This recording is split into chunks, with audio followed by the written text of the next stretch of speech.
A type of poetry marked by emotion, melody, imagination, and a unified effect. This is the definition for lyric. Good morning, students. In this video, we are going to see Unit 1 Poetry.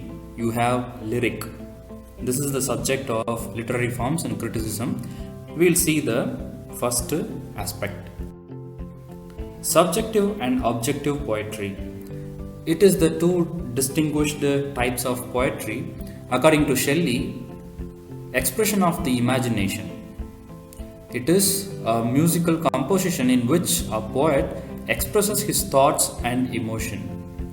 This is the definition which is given by Shelley about what is poetry. And objective poetry is impersonal, whereas subjective poetry is personal. A poet's own thoughts and imagination, the poet functions as the detached observer in the objective poetry. If the poet views it from without, confining himself, that is to say, merely to its externals, his treatment is objective. His feelings aroused in his mind in the subjective poetry.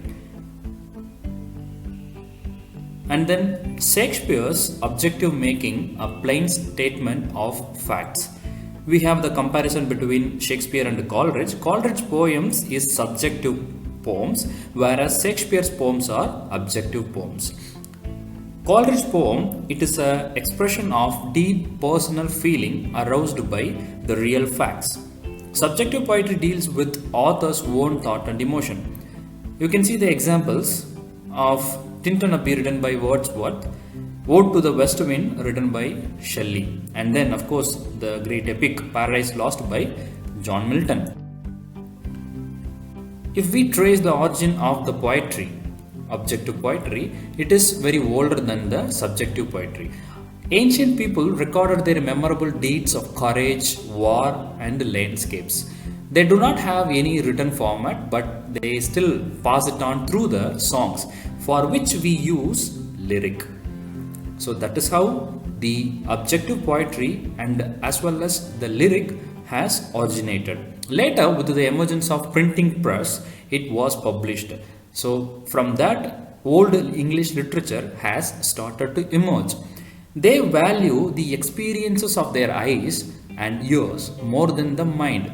The people of the Greek, the earlier people, they gave importance to the eyes and ears. They believed what they saw and what they heard. They did not give more importance to the mind, the intellect, how it functions, and so on.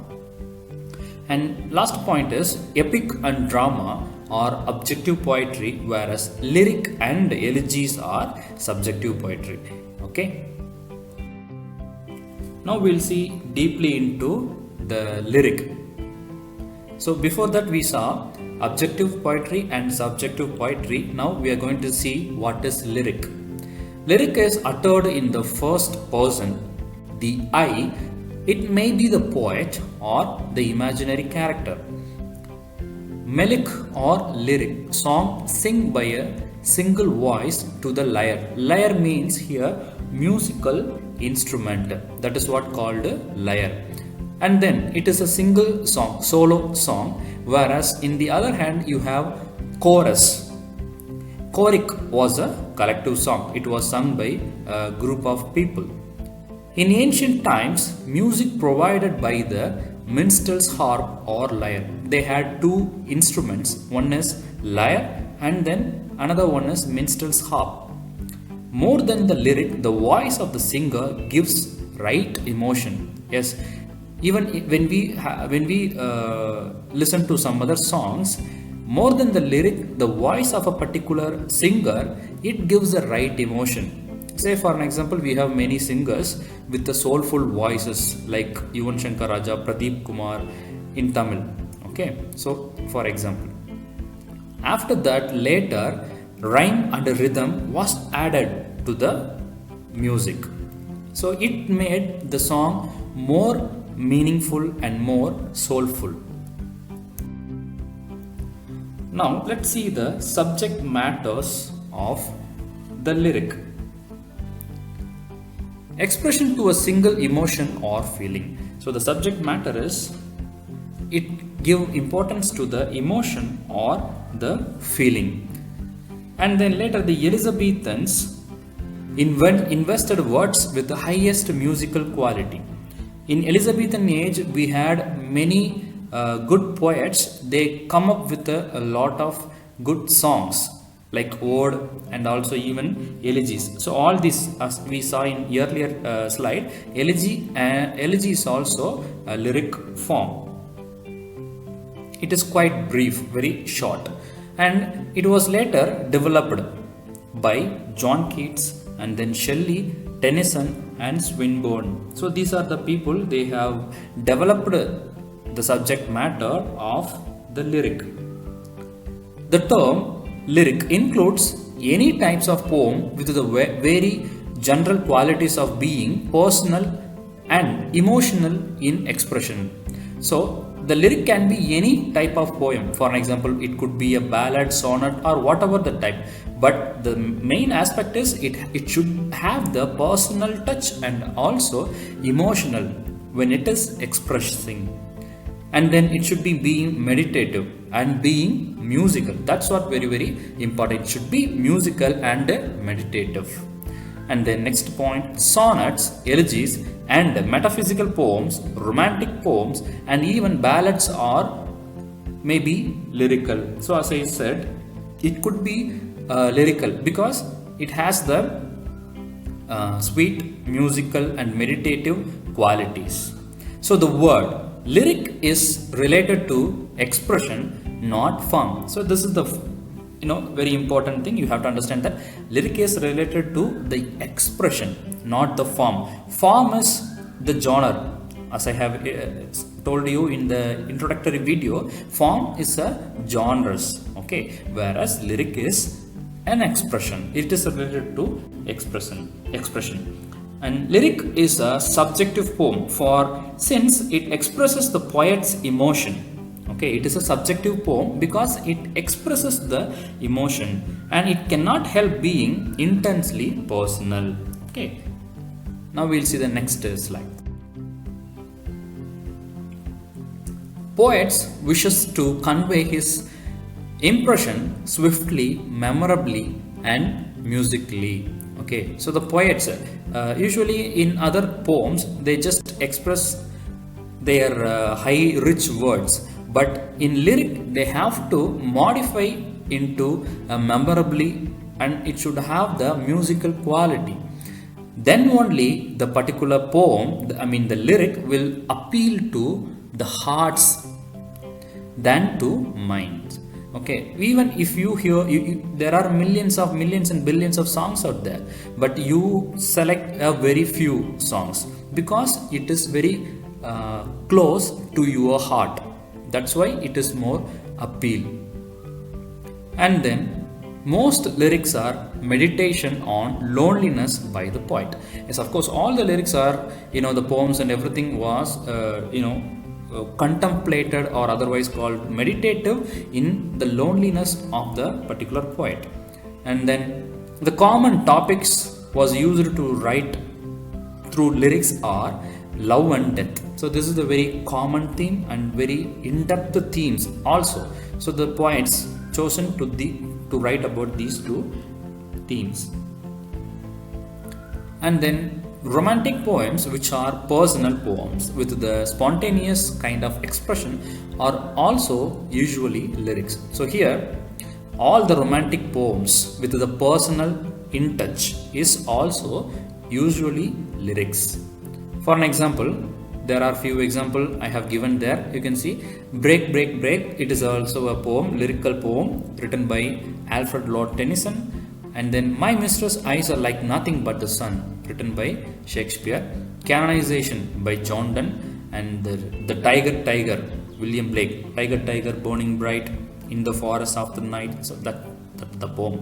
It's like you can sing the poem. All the poems you'll be able to sing. That's called the lyrical poetry.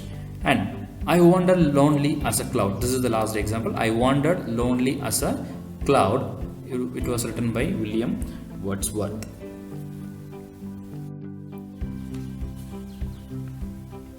The lyric genre comprehends a great varieties of utterances.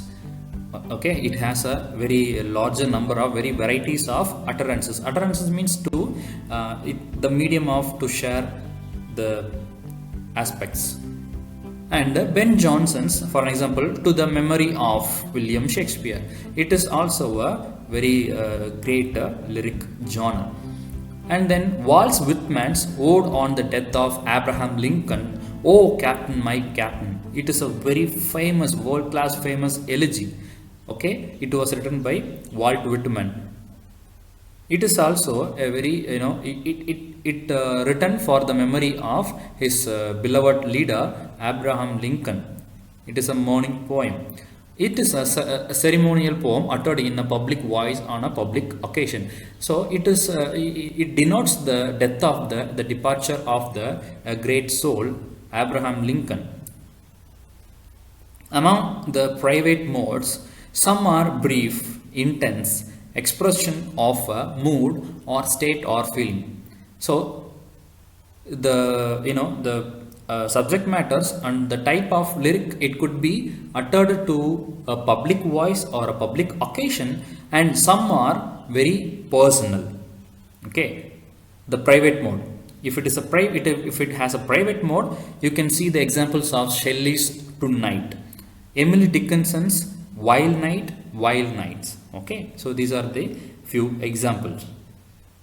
And let's go back to the medieval elegiac song. If we go to that, we have fowls in the flood, the fishes in the flood. And I mourn wax mood, such swore I walk with far best of bone and blood. So these are, it is a, Now, let me just summarize all the points about the lyrics which I have talked earlier. Firstly, it is a short poem dealing with a single emotion. And then, it is a musical poem.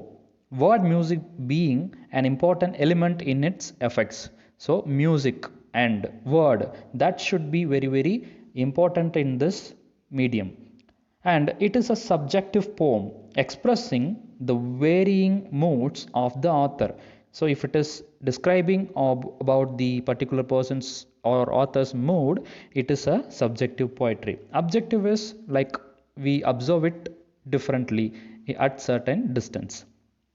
And it is a well knit poem processing a definite structure. So it should have a definite structure. The divisions into three parts, however, it should not be pressed so far. Some lyrics may not reach an intellectual conclusion at all. There are very few lyrics which satiates all the needs of the author. A poet's emotion is a law unto itself and pursues a course no critic can prescribe. So it is in the conclusion, a poet's emotion cannot be predicted by any critic. So the lyrics purely based on the observance of the author. And it is a poetry of self-expression, because the commonest kind of poetry is self-expression, and lyrics are more specifically personal poems. It has the topics and the themes of including love, joy, happiness or misery, patriotism, spirituality, and so on. It is an expression of a single emotion. We have many varieties of lyrics in hand. For example, starting from the old period, and then we have lyrics in Elizabethan lyric, and then 17th century metaphysical lyric, religious lyric, Caroline lyric, romantic, and Victorian till modern lyrics. So we have kind of 7 types of lyrics. We shall see all these lyrics in our class, and also in the text which I am going to give you. The material itself will talk about all the detailed part of the lyric. So that's all for in this video. Thank you.